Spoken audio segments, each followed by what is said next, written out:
하나님이 하셨습니다. 하나님이 하셨습니다. 아멘. 그렇습니다. 지난주 우리는 여리고성 정벌을 이렇게 보았는데요. 그 정벌에 하나님의 방법으로 하셨다. 그래서 우리가 하나님 방법이 무엇인가 하는 것을 살펴보았지 않습니까? 사람의 계획이나 사람의 작전 같은 것은 동원하지 않았어요. 오직 하나님의 그 방법으로만 여리고성을 정벌하는 것을 우리는 보았습니다. 이게 이제 여리고성 정벌의 한 비밀이기도 한데요. 오늘 여러분 한번 보십시오. 21세기 최첨단 과학 아닙니까? 또 지금은 AI, 그죠? 인공지능 시대입니다. 진짜 어쩌면은 이 시대가 바벨탑과 같은 그런 시대가 되는지 모르겠습니다. 그런데 여러분, 이 오늘날에도 오로지 하나님의 방법으로 사업을 해나가는 분이 있다면 여러분 믿으시겠습니까? 오늘 그분을 여러분에게 잠깐 소개하면서 말씀을 전하려고 합니다. 지금부터 정확하게 17년 전, 그러니까 2006년도에 이분은 꿈 많은 대학생이었습니다. 그의 꿈은 참 거창했습니다. 꿈은 세상을 변화시키자 이거예요. 뭘 변화시키자고요? 세상을 변화시키자. 대학생이 그렇게 꿈꿨습니다. 뭐 그럴 수 있지 않겠습니까? 그래서 그 꿈을 이루기 위해서 창업 준비했어요. 타임머신이라는 것을 이렇게 떠올려서 염두에 두고 열심히 창업 준비를 하는 가운데 한 번은 아시아 4개국 청년들이 모이는 컨퍼런스에 참여합니다. 한국, 중국, 일본, 홍콩, 싱가포르 이 대학생들이 모여가지고 홍콩에 모여가지고 이 창업 컨퍼런스를 열었던 거예요. 거기서 이 친구는 자기의 그 사업 구상을 막 열심히 설명했습니다. 근데 중국에서 온 대학생의 이야기를 듣고 큰 충격에 빠집니다. 이 중국 학생도 자기가 똑같이 세상을 변화시키자 이 꿈을 꾸고 있었어요. 그런데 자기와 방향이 완전히 달랐어요. 자기는 완전히 학교에서 배운 그대로 이분이 경영경제학부를 다녔어요. 그러니 이익을 쫓아가는 거였죠. 근데 이 중국의 대학생은 그렇지 않았습니다. 그는 세상을 변화시키자 이야기할 때 뭐라고 말했냐? 중국이 경제가 급성장했습니다. 그런데 그 급성장 중국에서도 빈부의 격차가 너무 심합니다. 그리고 지금도 중국에서는 굶어 죽어가는 사람들이 있다는 거예요. 그래서 자기는 그 가난한 사람들에게 들어가서 그들에게 일자리를 만들어주고 그들이 사람답게 살 수 있는 길을 열어주려고 지금 창업을 준비하고 있다. 이 말을 듣는 순간에 이 친구는 망치로 한 대 얻어맞는 느낌을 받았다고 합니다. 그리고는 한국으로 돌아오는데 한국으로 돌아오는 내내 고민에 빠졌다는 거예요. 왜냐하면은 그 친구는 예수님 예자도 모르는 친구였어요. 하나님 믿지도 않는 친구예요. 그런데 그가 극심하게 가난한 자들을 위해서 자기의 꿈을 펼치고 그것으로 세상을 변화시키고자 하는 꿈을 꾸고 있는데 자기는 그렇지 않다는 거예요. 그러니까 이게 도대체 뭔가? 이러면서 한국으로 돌아오는 비행기 내내 또 인천에서 포항으로 가는 그 버스 안에서 계속 고민했다고 하지 않습니까? 자기는 이제 뭘 해야 되느냐? 세상을 변화시키기 위해서 내가 해야 될 게 도대체 뭐냐? 이런 물음을 하나님 앞에 끊임없이 하는 가운데 그의 학교에 다다를 무렵에 한 말씀이 떠오르더라는 거예요. 말씀 한 구절이. 그래서 기숙사에 들어가가지고 막 찾았대요. 말씀이 뭐냐? 그래서 나왔던 말씀이 뭐냐면은 마태복음 25장 말씀입니다. 자, 보십시다. 마태복음 25장 40절 말씀 시작. 내가 진실로 너희에게 이르노니 너희가 여기 내 형제 중에 지극히 작은 자 하나에게 한 것이 곧 내게 한 것이니라 하시고 누구에게 한 것? 지극히 작은 자. 여기에 꽂힌 거예요. 이것은 아마 중국 그 대학생의 영향이 컸다라고 보죠. 가난한 자를 위해서 자기 꿈을 펼치겠다고 했는 성경에 그 말씀이 나오는 거거든요. 그래서 그때부터 이 친구는 지극히 작은 자가 누구냐 몰두하기 시작했고요. 그러면서 자기가 있는 그 포항 시내 주민센터를 막 돌아다니기 시작했습니다. 거기에 있는 공무원들을 만나고요. 또 장애인 시설과 복지시설을 찾아다니면서 지극히 작은 자를 위해서 뭘 할 수 있는가를 고민했던, 그러는 가운데 딱 하나 목표를 세운 게 뭐냐면은 바로 100% 장애인을 고용해가지고 그들에게 새 삶을 열어주는 회사를 만들자. 정상인이 아니라 장애인, 그것도 정신지체 장애인, 정신병을 앓고 있는, 우리가 흔히 말하는 뭐 온갖 가지, 그죠? 조현병, 뭐 우울증, 뭐 하여튼 그런 거죠. 그렇게 해서 만든 회사가 뭐냐면은 주식회사 향기를 내는 사람들이었고, 그 회사의 브랜드가 히즈빈즈라는 카페입니다. 커피 브랜드예요. 저기 사진 나오죠? 저 사진에 이렇게 유니폼 입은 사람들이 다 정신지체 장애인들이라는 거예요. 100%. 2008년도에 그가 학교를 다녔던 한동대에 1호점을 냅니다. 히즈빈즈 1호점. 그리고 계속적으로 성장해서 지금은 38호점까지 냈다고 그래요. 현재는 필리핀까지 그 히즈빈즈가 가지를 뻗어가고 있답니다. 이 창업자가 누구냐면은 임정택이라는 대표이고요. 이분이 바로 지난 화요일에 이 다니엘 기도에 나오셔서 간증하셨던 내용이에요. 이 간증하는 가운데 이분이 이런 말을 하셨습니다. 하나님은요, 하나님의 일을 하나님의 때에 하나님의 방법으로 하나님께서 하십니다. 아멘. 다시 한 번 말씀드릴까요? 하나님은 하나님의 일을 하나님의 때에 하나님의 방법으로 하나님께서 직접 하신다. 아멘. 자기가 하고 있는 이 사업을 정확히 하나님이 해나가고 계신다. 그렇게 간증하고 있었습니다. 저는 이 간증을 들으면서 여리고성 정벌이 똑같지 않느냐 하는 것을 생각하게 되었습니다.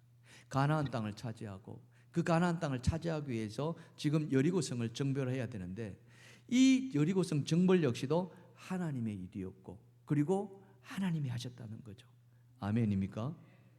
그래서 하나님은 하나님의 때에 하나님의 방법으로 이루어 가시더라는 거예요. 우리는 지난 시간에 그 하나님의 방법이 무엇인가를 살펴보았지요. 오늘은 거기서 한 걸음 더 들어가서 좀 구체적으로 하나님을 어떻게 일을 이루어 가셨는가, 어떻게 행하셨는가, 그걸 여러분하고 좀 살펴보려고 합니다. 저는 이것을 여리고성 정벌의 숨겨진 비밀이다, 이렇게 제목을 붙이고 싶은데요.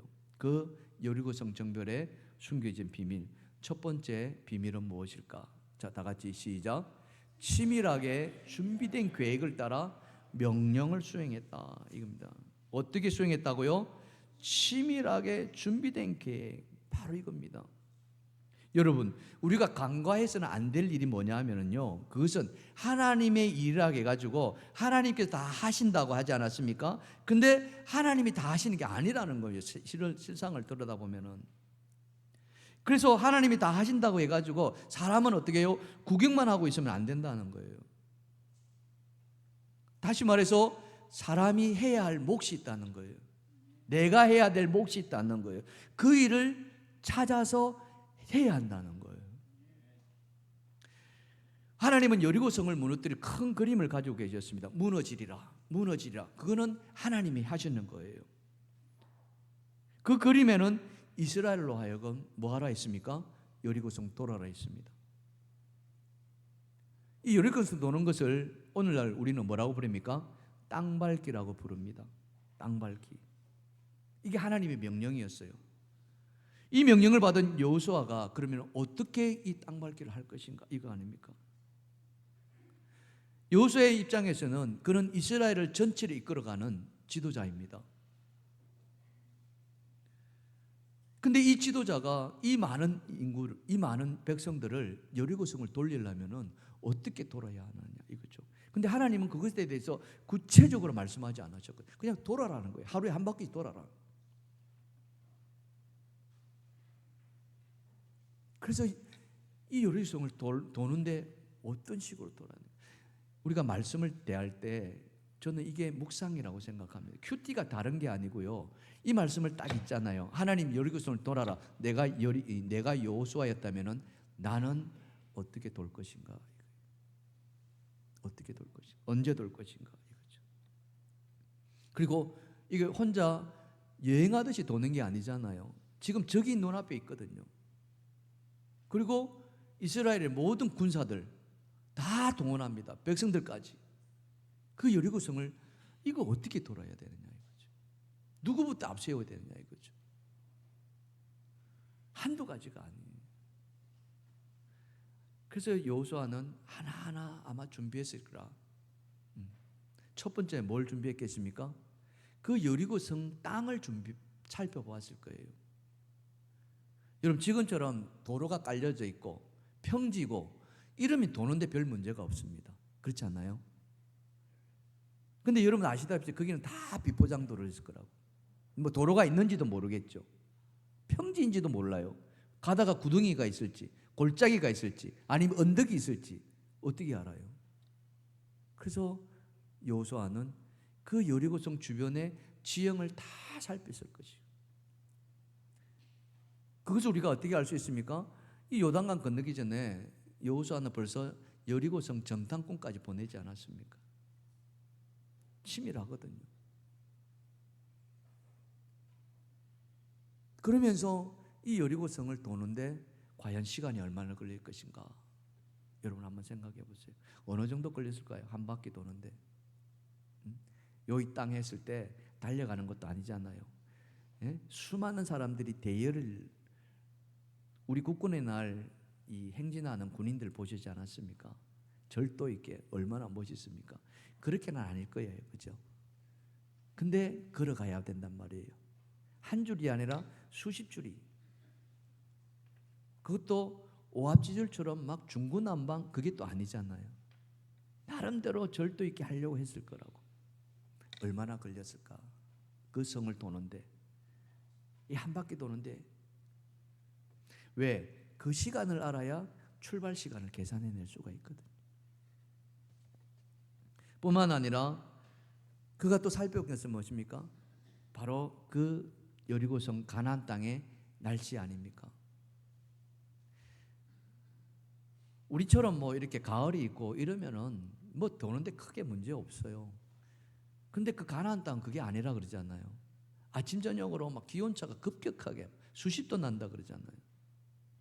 낮에는 몇 도까지 올라간답니까? 50도까지 올라가는. 상상만 해도 우리는 끔찍하지 않습니까? 여러분 50도. 그러니 그 50도에서는 밖에 나갈 수가 없어요. 왜 그 중동지 사람들이 얼굴을 덮어쓰고 막 천으로 다 가리는 이유가 뭡니까? 그 뜨거운 햇살이 너무나도 강렬하기 때문에 그걸 피부를 보호하기 위해서 다 덮어쓰잖아요. 우리는 이상하죠. 더우면 옷을 벗어야 되는데 저들은 오히려 감추고 있다는 거예요. 성경에서도 우리가 이 비슷한 이야기들을 알 수 있습니다. 뭐냐면은 예수님께서 사마리아 땅 수가성이라는 걸 갑니다. 거기에 우물가를 찾아가죠. 근데 그 찾아간 시간이 성경에 보니까 정오였다 이렇게 이야기합니다. 정오. 근데 그 우물가에 사람이 있었어요? 없었어요? 한 사람도 없었어요. 왜요? 그 시간에는 사람이 다니는 시간이 아니었다는 거예요. 너무나 뜨거웠기 때문에. 물도 기르러 오지 않는 그 시간. 그 시간에 예수님이 요기를 하기 위해서 또 목을 죽이기 위해서 그 우물가에. 그 제자들은 성 안으로 음식을 구하러 갔고 예수님이 우물가에 있었는데 그때 누가 나옵니까? 한 여인이 물 기르러 나오잖아요. 보통 때 같으면은 아침이나 해질녘에 사람들이 물 기르러 오는데 그 떼약빛이 내려지는 정오 때 그 여인이 물 기르러 나온 이유가 뭐겠습니까? 그 성경을 보면은 그녀의 삶이 사람들에게 이렇게 드러낼 만한 삶이 아니었다는 걸 우리는 알 수 있잖아요. 남편이 5명이 있었죠. 그리고 지금 있는 남편도 네 남편이 아니다 이렇게 예수님 말씀하실 정도로 행실이 그렇게 떳떳하지 못해. 그래서 사람들의 눈을 피해가지고 아무도 다니지 않는 그 12시에 물 기르러 나왔다. 이 팔레스타인 땅이 그렇다는 거 아닙니까? 그러니 해가 내리쬐는 그 낮 시간에는 진짜 개미 한 마리 얼씬거리지 않는 시간이었다. 여호수아는 그걸 염두에 뒀을 거예요. 근데 하나님은 여리고성을 돌아라 명하잖아요. 언제 돌아라? 말씀도 없었어요. 오로지 도는 것은 누구의 목? 여호수아의 목이라는 거죠. 그래서 여호수아는 고심할 수밖에 없었고, 돌기는 돌아야 되는데 이게 만만치 않은 일이니까 언제 돌아야 될지를 결정할 수밖에 없었다는 거죠. 지형을 살피고 걸리는 시간을 살피고 또 낮의 온도를 살피고 그래서 결정한 것이 무엇입니까? 오늘 본문에 보니까 12절 말씀 보십시다. 시작. 또 여호수아가 아침에 일찍이 일어나니 제사장들이 여호와의 궤를 메었더라. 언제 돌았다고요? 아침에 일찍이. 그냥 아침도 아니고 언제요? 아침 일찍이. 우리 시간으로 본다 한 몇 시 정도 올 것 같아요? 6시? 뭐 7시? 예, 그죠? 아마 출근하기 전 뭐 이런 시간 아니었을까 하고 우리는 또 생각해 보게 됩니다. 더 늦으면 안 되니까요. 근데 문제는 6일 동안은 그렇다 치고 마지막 7일째는 어떨까? 7일째는 몇 바퀴 돌아라 했어요? 7바퀴. 그러면 한 바퀴 도는 시간에 몇 배나 걸려요? 7배 걸리는 거 아니에요? 그죠? 1시간이, 예를 들면 한 바퀴 도는데 1시간이라 친다면 몇 시간? 7시간. 한 바퀴 돌고 나서 두 번째 도는 시간은 더 걸렸을까? 덜 걸렸을까? 더 걸렸겠죠. 세 바퀴 돌 때는 더 많이 걸렸고 마지막 7바퀴는 더 많이 걸렸을 거라고 우리는 짐작할 수 있습니다. 왜? 쉽지 않은 길이라는 거예요. 그러면은 여러분 한번 생각해 보세요. 마지막 7바퀴는 몇 시에 출발해야 됩니까? 그 성경을 보니까 뭐라고 되어 있습니까? 15절. 자, 다 같이 시작. 일곱째 날 새벽에 그들이 일찍 일어나서 전과 같은 방식으로 성을. 12절에는 아침에 일찍이었는데 15절에 일곱째 날은 뭐예요? 새벽에 일찍 일어났다. 그러면 이때는 몇 시 정도였을까?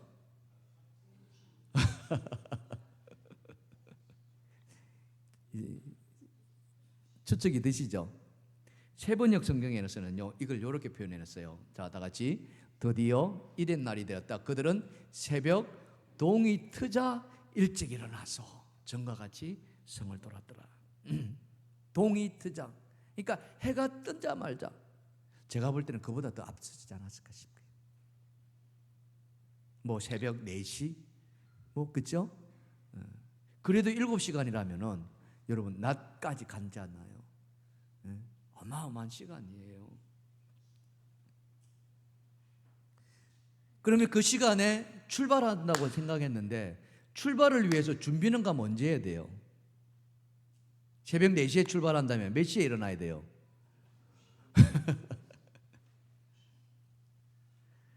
우리 군대 용어로 하면 불침번이 호로록 호가 불니다. 다 기상 일어나세요.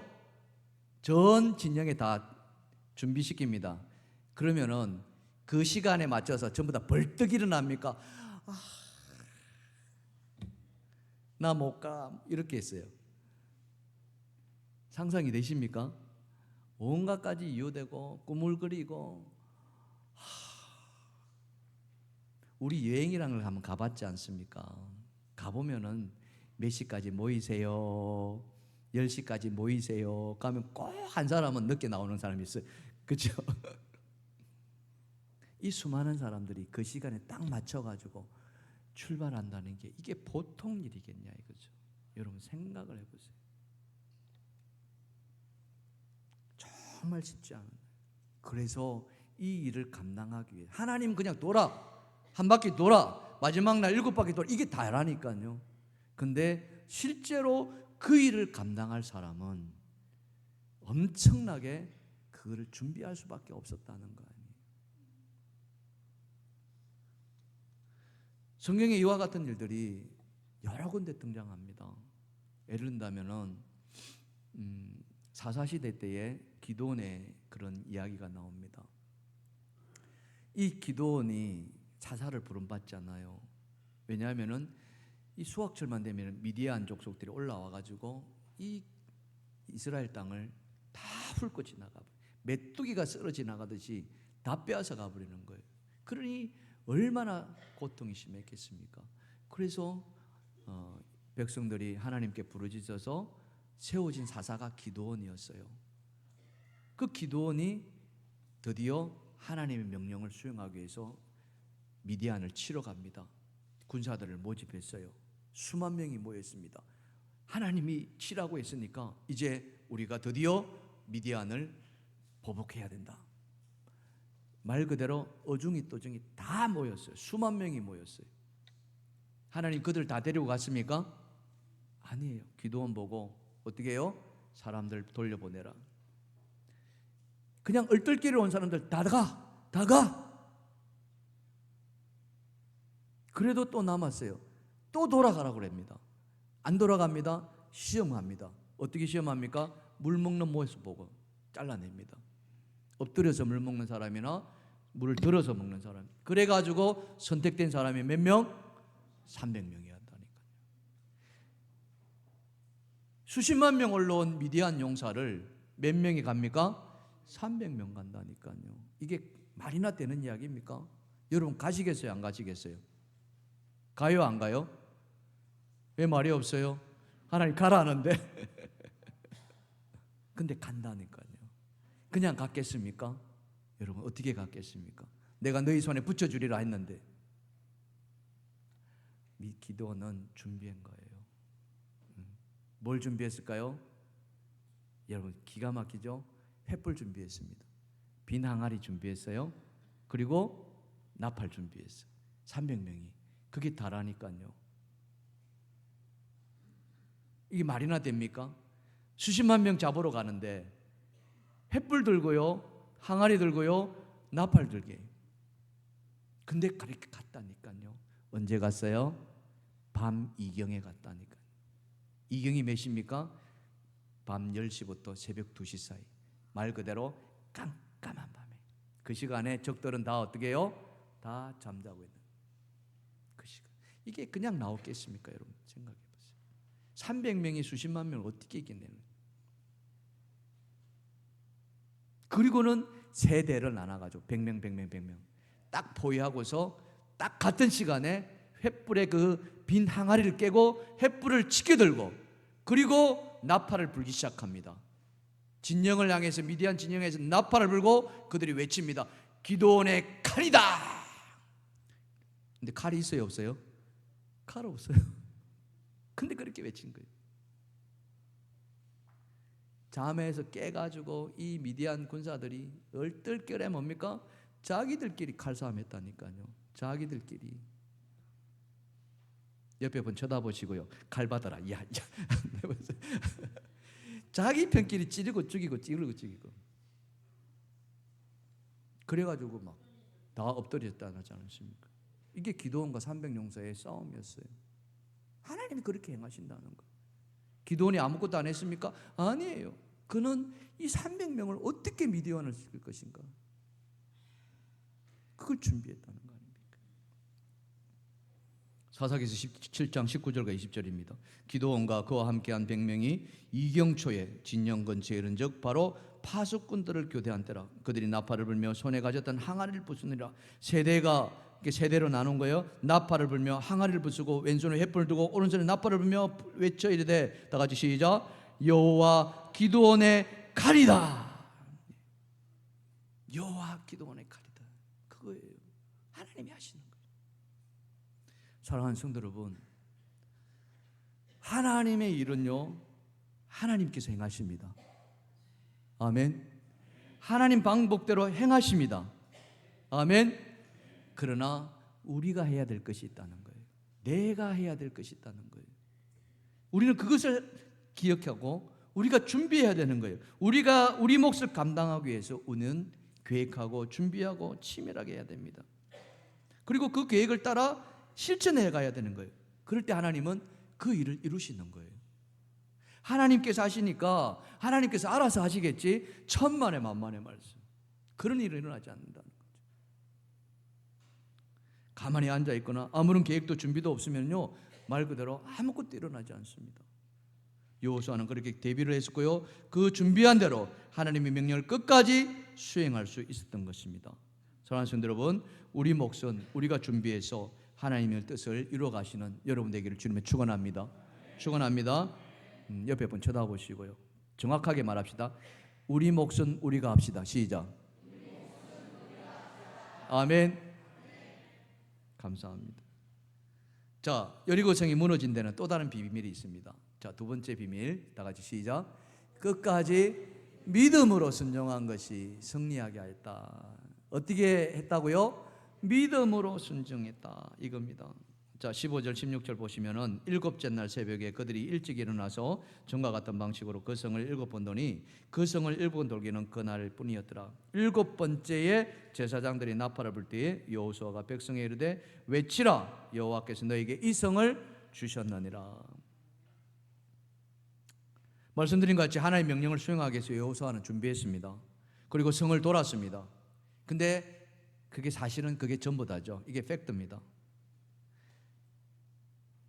근데 여러분 한번 생각해 보면은 이게 전쟁을 치르는 입장에서 이게 가당치 않은 일인가 하는 거죠.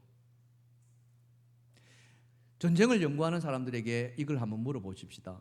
이 여리고성 돌기 작전이 그거잖아요. 하루에 한 바퀴씩 6일 동안 돌고 7번 돌고 그러면은 성이 무너진다. 이것을 어떻게 평가할 것인가? 이게 있을 만한 일인가? 이게 가당치 않은 일인가? 한번 물어보면은 이 전쟁 연구가들이 그거 대단히 좋은 방법입니다라고 말하겠습니까? 아니면 말도 안 되는 이야기다 하겠습니까? 말도 안 되는 이야기입니다. 이거는 뭐 삼척 동자도 물어봐도 똑같은 이야기예요.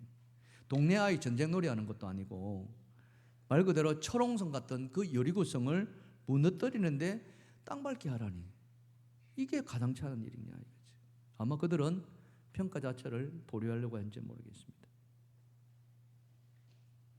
근데 여러분 실제로 여리고성 도는 백성들은 어떻게 생각했을까 이거죠. 여리고성 백성들은 돌았잖아요. 응? 말도 안 되는 일을. 근데 그들이 온전하게 돌았을까 하는 것을 한번 생각해 보십시오. 첫째 날에는 이게 뭔지 모르니까 그냥 돌았을 수도 있습니다. 둘째 날도 그럴 수도 있죠. 근데 날이 거듭할수록 이게 변화가 있습니까 없습니까? 아무 변화가 없어요. 아마 그들은 생각이 있는 사람이라면은 이런 생각하지 않았겠습니까? 아니 지금 뭐 하자는 거야? 우리가 이렇게 돈다고 성이 무너진다? 우리가 이게 땅을 밟는다고 이렇게 울린다고 지진이 일어난다는 말이야? 저 엄청난 성이 무너진다? 여러분 받아들일 수 있겠습니까 없겠습니까? 그렇게 생각할 수 있을까요 없을까요? 얼마든지 그럴 수 있다는 거 아닙니까? 말도 안 되는 이야기. 근데 해나갔다는 거예요. 그게 문제. 여러분 우리 지금 교육관 건축하고 있잖아요. 이 건축이 언제 시작됐느냐를 생각해 보면요. 사실 우리가 교육관 건축하기 위해서 오래전부터 제가 이곳에 오기 전부터 여러분들이 계획했었고 준비한 거 제가 알고 있습니다. 그 제가 오고 나서 좀 하자고 이렇게 의견들이 많이 나왔죠. 그래서 첫 번째 지금 해야 될 게 뭐냐면은 저 모퉁이에 있는 그 집을 사는 거였잖아요. 건어물 가게였나요? 그 가게 집을 사는 거였어요. 그래서 한 날은 장로님들하고 그 집주인하고 만났습니다. 적당한 가격이면 우리가 구입할 생각으로. 그래서 만나서 이야기를 하는 가운데 얼마면은 파실 수 있겠습니까? 라고 물었더니 이분이 하시는 말씀이 딱 이렇게 말하는 거예요. 있는 그대로 아파트 한 채 값은 주셔야죠. 이렇게. 근데 여러분 아파트도 아파트 나름 아닙니까? 그죠? 3, 40년 된 아파트 같으면은 뭐 그럴 수 있다고 치고요. 근데 이분이 말하는 아파트는요 2억을 이야기하는 거예요. 여러분 이렇게 하시잖아요. 그때는 우리는 더 했습니다. 말이 안 나오죠. 왜? 시세를 알고 있잖아요. 그죠? 이 시세를. 그래서 그러시냐고 이분하고 더 이상 진전이 안 되겠다 싶어서 우리는 그 뒤로 이분과 접촉을 하지 않았습니다. 그러다가 어떤 아이디어를 주셨냐면은 땅 밟기 하자. 우리 당회에서 땅 밟기 합시다. 장로님들하고 같이가. 그래서 그때가 뜨거운 여름이었어요. 8월 달이었어요. 그래서 이 우리 교회 앞에부터 시작해가지고 한 바퀴 뱅 돌아서 저희 사택까지 매일 아침 출근하기 전에 이렇게 땅 밟기 했습니다. 한 달 동안 하루에 한 번씩 나오셨어요. 자기 당번 정해가지고. 그래서 땅 밟기 돌고 하면은 사진 이렇게 인증사 찍어가지고 우리 같이 올리고 막 그러셨어요. 우리 길세한 장로님 고생 많으셨어요. 멀리서 아침에까지 오시다가 막 다른 장로님도 마찬가지. 출근하기 전에 다 이래 오셔가지고. 그래서 땅 밟기 했습니다. 한 달 대신 끝났습니다. 변화가 있었습니까? 변화 없었어요. 그런데요, 놀랍게도요, 하나님은 그의 겨울에 이 음악학원 건물을 학원 건물을 매물이 나오게 하셨어요. 매물. 우리는 저 앞에 있는 땅을 살려고 했는데 이 학원 건물을 매물로. 그래가지고 여러분하고 상의해가지고 이것을 구입하지 않았습니까? 그러면서 이제 건축이 본격적으로 시작되었고, 그래서 지금 올라가고 있는 것입니다. 하나님이 인도하신 줄 믿습니다. 할렐루야. 근데 여러분, 이 기다리기까지 얼마나 오랜 시간이 기다렸습니까? 얼마나 오랫동안 기도 많이 하셨습니까? 근데 일을 이루시는 것은 하나님이 때가 있는 줄 믿습니다.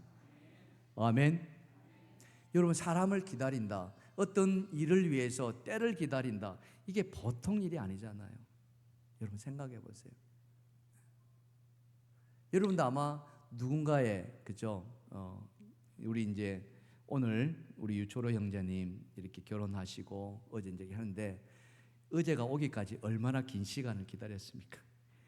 제가 알기로는 4년을 이렇게 연애를 했다고 이렇게 하는데, 그 결혼 당일 때까지 이 카운트다운을 했지 않겠습니까? 그 시간이 그렇게 빨리 지나갔을까? 그렇지 않았으라죠. 저도 결혼을 해봤습니다만 그 시간 기다린다는 게 보통 기다리는 게 아니었어요. 한 번은 제가요, 군대를 갔는데 첫 휴가를 받습니다. 제가 5월달에 입대를 해가지고 저 전방 북한이 땅에 내려드는 휴전선 철책에 첫 휴가가 12월달에 계약이 됐어요. 12월 한 중순 정도에 첫 휴가가 나와 이제 예약이 돼 있었는데 12월 초가 되니까 정군의 비상령이 떨어진 거예요. 그러니까 휴가가 어떻게 해요? 밀려요, 안 밀려요? 다 밀리는 거예요. 휴가 금지됐거든요. 그러니 첫 휴가가 얼마나 기다려졌겠습니까? 전방에는 외부 출입이 안 되거든요. 그냥 내 그 자리에 있어야 돼요. 그래가지고 손꼽아 기다리는데 비상이 해제되고, 그 연기되었던 휴가가 제 기억으로는 크리스마스 아마 전때였던 것 같아요. 제가 생각을 해보니까 첫 휴가를 얼마나 기다렸겠습니까? 응? 근데 더 기다렸던 거는 그때 여자친구가 기다려줬기 때문에. 제가 이 말할 때는 좀 웃어줘야 되는데 그러니 그 하루하루 기다리는 게 얼마나, 그죠? 시간이 가요, 안 가요? 안 가요, 안 가요. 왜 이렇게 안 가는지. 빨리 가서 만나야 되는데.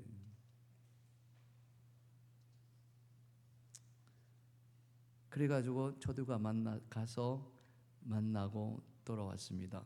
두 번째 휴가를 또 손꼽아 기다렸습니다. 기다렸을까, 안 기다렸을까요? 기다렸죠. 그런데 중간에 휴가를 반납했습니다. 왜요? 고무신 거꾸로 신었다는 소식을 들어가지고.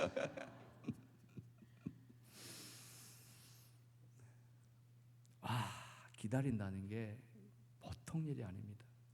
7째 날까지 여러분 이스라엘 백성들이 그날이 얼마나 기다렸을까 한번 생각을 해보세요.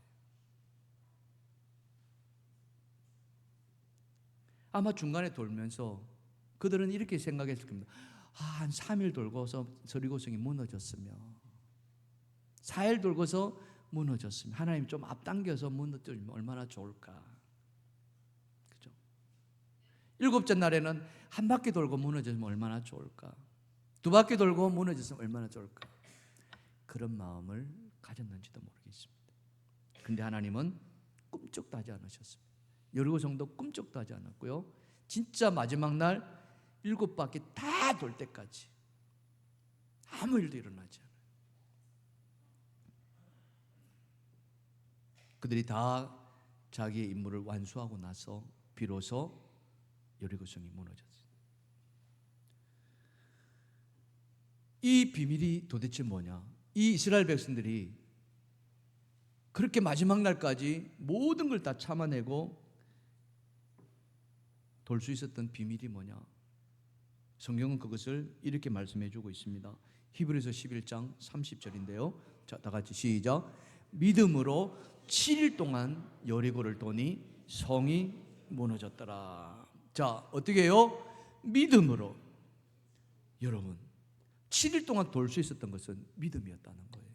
근데 여기서 말하는 믿음은요, 이 헬라 원어를 보니까 피스티스라는 단어를 쓰고 있어요. 이 피스티스라는 단어가 무슨 말이냐면은 우리가 보증 쓰는 거 있잖아요. 예? 개런티 하는 거. 그걸 하는 거 아니에요. 한 번 정했으면은 변함이 없다. 믿음이 그런 거라는 거죠. 한 번 정했으면은, 한 번 하나님 믿기로 했으면은 끝까지 믿는 것. 할렐루야. 한 번 정했으면은 변하지 않는 것. 여러분, 세상 살면서 얼마나 많은 우여곡절이 있습니까? 우리가 결혼 생활을 해왔습니다마는 부부싸움 하지 않는 그런 날이 또 어디 있겠습니까? 다 부부싸움도 하고 뭐 온갖 일들 다 하자. 그럼에도 끝까지 견뎌내는 거잖아요. 뭐 때문에 그렇습니까? 믿음 때문에 그렇다는 거죠. 믿음 때문에. 100% 신뢰하는 믿음. 동일교회를 정했다. 내가 이곳에서 10년, 20년 믿음으로 신앙생활을 왔다면요, 30년, 40년, 100년까지 이곳에서 내가 믿음 생활을 하겠다. 이게 믿음이에요. 저 안에는 어떤 꿈이 있느냐면요, 우리 교회가 47년 아닙니까? 이곳에 40년, 50년 믿음 생활 하신 분이 계세요. 그런 분들을 위해서 교회가요, 40주년 건속하신 성도들에게 좀 뭔가 베풀어 줘야 되지 않을까? 해외여행 한번 보내드리고 성지순례는 한번 보내드리고 그럴 가치가 있지 않겠습니까, 여러분? 회사도 30년 건속하면 건속상 들어가는데 주를 위해서 그 40년 동안 30년 동안 얼마나 많은 땀과 수고를 했겠습니까? 기도하고 물질 드리고 봉사하고. 저는 당연히 그럴 만한, 물론 하나님 나라 상이 있죠. 그러나 이 땅도 천국이라 하지 않습니까? 우리 안에 그런 마음이 있었으면 좋겠어. 이곳에 40년 이상 되시면 손 한번 들어봐 주십시오. 40년 내가 동일교회. 할렐루야. 아, 우리 김정희 권사 박수 한번 쳐드립시다. 할렐루야. 30년 이상 되시면 손 한번 들어보세요. 30년. 박수 한번 칩시다. 할렐루야. 좀 더 내려와서 20년. 감사합니다. 희망군입니다. 저는 그러고 하고 싶어요. 우리 교인들이 뜻이 맞다면은 한번 그런 어떤 베품도 교회가 감당해야 되잖아요. 그래야 이 교회가 내가 10년, 20년, 30년 뿌리를 내리지 않겠습니까? 그게 믿음이에요. 그렇지 않으면요, 조금만 그러면 그냥 교회 옮겨버리고. 그거 아니거든요. 하나님은 그거 기뻐하지 않으십니다. 물론 저 멀리 이사를 간다거나 직장 때문에, 그죠? 그러면은 뭐 어쩔 수 없잖아요. 근데 그렇지 않고서 교회를 옮긴다는 거는, 그거는 진짜 다시 한번 생각해 봐요. 믿음이라는 거는 변하지 않는 거여야 된다. 어떤 일이 있더라도 사랑하는 성도 여러분, 변하지 않는 믿음의 소유자가 되기를 주님의 축복합니다. 축복합니다. 옆에서 쳐다보시고요, 믿음을 지킵시다. 아멘. 그래서 꿈을 한번 가져보십시오. 30년 내가 이 땅, 이 교회에 30년, 40년 내가 한번 뼈를 묻겠다. 제 안에 그런 얘기 있어요. 그러면서 이스라엘 백성들이 그 믿음으로 나아갔지만, 사실 믿음으로 나아간다 해서 어려움이 없습니까? 그렇지 않습니다. 이 7바퀴 도는 게 여러분 그냥 돌았겠습니까? 이 심리전이라는 게 있어요. 군사작전에. 저도 아까도 이 남과 북이 이 대남방송, 대북방송 하지 않습니까? 우리 막 삐라 날리고 난리잖아요. 이게 다 심리전이거든요. 아마 여리고성 돌 때도 저는 충분히 그랬을 수 있으리라 생각합니다. 여리고 사람들이 처음에는요 불안해했습니다. 왜냐하면은 요단강을 건너왔을 때 그들이 물을 건너서 건너왔잖아요. 그 이야기만 아는 게 아니라 홍해 갈라진 것도 알고 있거든요. 그 이야기를 다 듣고서 이 여리고 사람들은 큰일 났다. 이스라엘은 이제 큰일 났다. 사실 이스라엘이 큰일 난 게 아니라 이스라엘이 믿는 하나님을 두려워했죠. 그래서 여러분 6장에 보시면 1절에 보시면 그들이 성문을 걸어 담갔다 이런 거예요. 두려워서 성문을 걸어 담갔다 이런 거예요.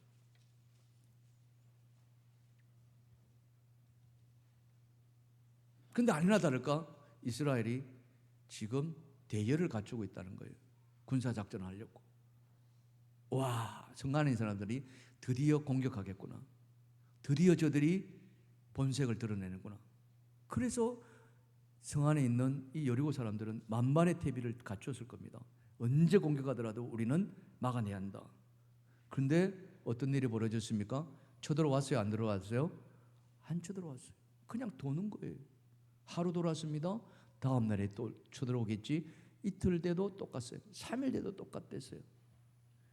시간이 지날수록 여리고 사람들의 마음이 풀어진다 안 풀어진다? 풀어진다. 그러면서 교만이 찾아오기 시작합니다. 아, 이스라엘 별거 아니구나. 저들이 믿는 하나님은 지금 저들과 함께 하지 않는구나 하는 교만이 찾아오기 시작합니다. 그리고는 심리전을 펼치겠죠. 어떻게 심리전 펼치겠습니까? 이스라엘 향해서, 그 도는 이스라엘 향해서 그들은 성 안에서 말할 것입니다. 야, 이 겁쟁이들아, 너희가 믿는 하나님은 도대체 어디 있느냐? 왜 공격을 하지 않고 뺑글뺑글 돌기만 하느냐? 마지막에는 얼레리 꼴레리 심리전이에요. 이건 제 말입니다. 그 말을 들었을 때 이스라엘이 어떤 반응을 보였겠습니까? 여러분이 그 자리에 있었다면 어떤 반응을 보였겠습니까? 속에서 막 이런 것이 올라오지 않겠습니까? 그러면서 당장이라도 달려가서 저들을 어찌 해보겠다는 마음 생기. 그러면서 또 속으로는 하나님 도대체 저 말을 듣고 왜 가만히 계십니까? 라고 하지 않았겠습니까? 이 모든 것이 무엇입니까? 대열을 흩뜨리고자 하는 그런 심리전. 우리는 이것을 영적 전쟁이라고 이야기를 합니다. 영적 전쟁. 우리가 어떤 일을 해나갈 때, 그쵸? 하나님 일을 해나갈 때, 아니면은 우리의 삶을 살아갈 때 영적 전쟁이 일어나지 않습니까? 온갖 가지의 것들로 우리의 발목을 잡고 못하게 만들고 유혹하고.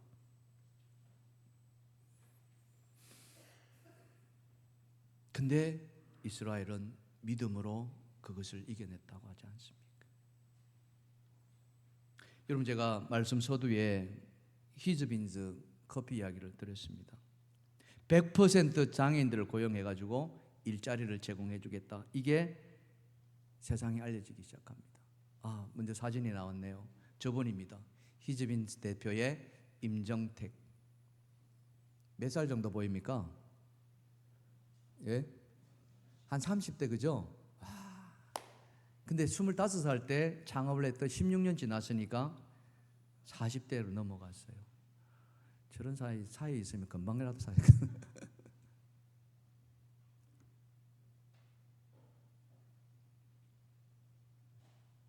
홍보가 나갑니다. 100% 장애인들, 그것도 정신지체 장애인들. 근데 그들이 만들어내는 커피는 그냥 커피가 아니라 우리나라 바리스타 족보에 있는 그 수제자로부터 커피 내리는 것을 배웠던 사람들이 만들어내는 커피. 그러니 얼마나 맛있겠습니까? 그래서 포항에 지점들이 착착착착착. 그런데 위기가 찾아옵니다. 10년 뒤에. 2017년도에 뭐가 오냐면은 포항 대지진이 일어납니다. 뭐 수도 없는 집들이 무너지지 않습니까? 도로가 갈라지고. 커피 이 히즈빈즈도 상당한 타격을 입었다 그래요. 막 집기들 다 무너지고. 거기다가 엎친 데 겹친 격으로 2019년도에 뭐가 찾아옵니까? 코로나 위기. 여러분 코로나 아시잖아요. 사회적 거리두기 때문에 처음에 어떻게 해요? 매장 갈 수 있었어요? 없었어요? 다 못하게 했잖아요. 다 막아버렸잖아요. 문 열었지만 사람 오질 않은 이 기업의 위기가 찾아옵니까? 안 찾아옵니까? 엄청난 위기. 적자가 이제 보이기 시작하는 거예요. 우리가 아시다시피 그 코로나 때 자영업자들이 어떻게 했습니까? 직원들 고용했던 사람들이 다 어떻게 했어요? 다 내보냈죠. 내보낼 수밖에 없죠. 근데 이 회사는 보냈을까 안 보냈을까? 이거예요. 회사를 운영하는 대표의 입장에서 고민이 돼요, 안 돼요? 고민이 되겠죠. 적자가 지금 눈에 불 보듯이 뻔한데 한두 사람이 해야지. 그래서 하나님 주변에서 얼마나 또 많은 말들을 하겠습니까? 야, 안 돼. 지금 빨리 추스려야 돼. 막 줄여야 돼. 얼마나 많은 이야기들이 들었겠습니까? 그분이 간증 이야기 한다면 기도했다고 그러잖아요. 그러면서 하나님 주신 말씀이 뭡니까? 야, 네가 이 사업해 가지고 돈 벌려고 이 사업 시작했니? 이런 거예요. 돈 벌려고 회사 번창하게 만들고 그것 때문에 이 사업 시작했니? 이게 아니거든요. 뭐였습니까? 100% 장애인들 고용해서 그들에게 새 삶을 열어주기 위해서 이 사업을 시작했니? 그게 꿈이었어요. 그게 세상을 변화시키는 꿈이었다. 그러면은 그들은 수십 년간 정신병을 앓아오면서 사회적으로 냉대받고 일자리도 없이 인간답게 살지 못하던 그들이 이 희습인들을 만나서 모처럼 인간다운 삶을 살아가려는데 그들에게 다시 옛날로 돌려보낼 수 있느냐? 그렇게 못하겠더라는 거예요. 그래서 소위 말하면 허리띠를 졸라면 같이 이 어려움을 견뎌나가자. 한 사람도 해고하지 않았다 하잖아요. 뭐 고스란히 뭐 적자뛰기 하는 건 당연한 거고요. 근데요, 우리 그런 말 있잖아요. 쥐구멍에도 얼마 뒤에, 그분의 말로 2년 뒤에 한 다큐멘터리가 이 장애인 유지율과 관련된 프로를 만들었답니다. 내용이 뭐냐면은 일반 사회적 기업이, 일반 기업들이 장애인들을 고용했는데 그 장애인 고용한 그 고용이 유지율이 얼마나 되느냐 하니까 우리나라 평균은 18%라는 거예요. 18%. 10명 고용하면 8명 다 내보낸다는 거죠. 선진국은 그보다 좀 높아서 50% 정도 된다는 거예요. 10명 고용하면 5명 나가고 5명 유지한다는 거예요. 근데 이 희습인전은 몇 퍼센트? 90%. 한 명 나가는데 그거는 어쩔 수 없는 사정 때문에. 그러니까 한 사람도 해고 안 돼. 이게 이제 다큐멘터리 때립니다. 근데 이게 그냥 국내에서 끝나는 것이 아니라 미국의 학술지에 실렸다는 거 아니에요. 그러면서 그 사회적 기업을 연구하는 대학에서 그 전문가들을, 교수를 비롯해서 전문가들을 이 희습인지를 연구하기 위해서 국내에 들어와 가지고 뭐 이런 것들이 이제 세상에 알려지기 시작하니까 그때부터 하나님이 다시 재기의 길을 열어주시기 시작합니다. 그러면서 포항에 머물고 있던 그들을 다시 서울 경기 지역으로 진출하게 만들어요. 여러분, 우리나라 제일 높은 빌딩이 어디입니까? 롯데타워 하잖아요. 거기에도 이 희습인지가 들어갔다고 그러잖아요. 롯데그룹이 이 희습인지를 자기 직원들을 위해서 사내 카페로 이렇게. 놀라운 일이죠. 하나님이 그렇게 행하시더라는 거예요.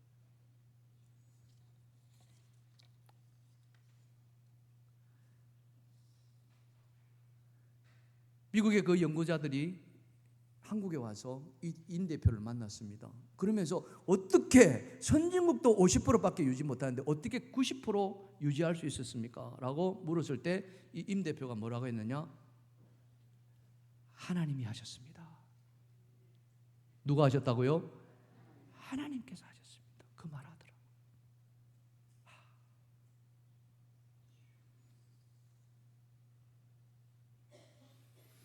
여리고성 도는 것도 저는 마찬가지였다고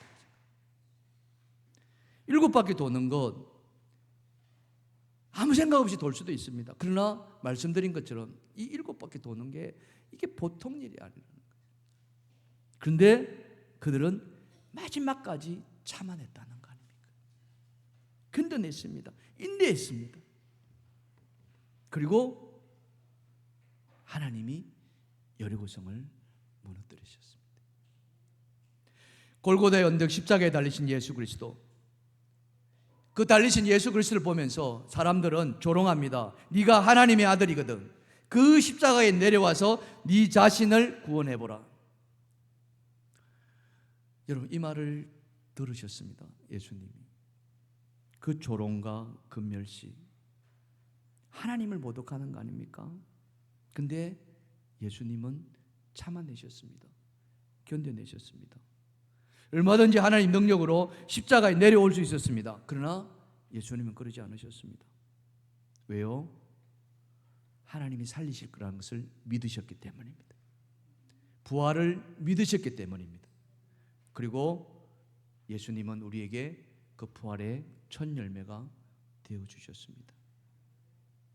사랑하는 성도 여러분, 우리의 인생 우리가 만드는 거는 같지만은 사실은 하나님께서 만들어 가시는 줄 믿습니다. 우리는 진흙에 불과합니다. 하나님은 토기장이세요. 진흙이 토기장이에게 나 이렇게 만들어 주세요, 내 이게 싫으니까 이렇게 해주세요 할 수 있습니까? 그렇지 못합니다. 그 진흙을 가지고 토기를 만드시는 것은 온전히 하나님의 몫이라는 거예요. 바로 그거예요. 우리를 만드신 분은 하나님이십니다. 우리의 인생도 하나님이 만들어 가시는 줄 믿습니다. 그러나 우리가 해야 할 일은 우리가 해야 되고, 우리가 준비해야 될 것은 준비해야 되고, 그리고 하나님의 뜻대로 행하는 거예요. 그러다가 위기가 찾아옵니다. 순간순간 내가 감당하지 못하는 그런 아픔이 찾아옵니다. 그래도 변함없는 믿음을 가지고 주를 바라보면서 나아갈 때 하나님은 하나님의 뜻대로 이루어 가시는 줄 믿습니다. 여러분의 인생이 그렇게 하나님의 뜻대로 이루어 가기를 주님으로 축원합니다. 찬양합시다.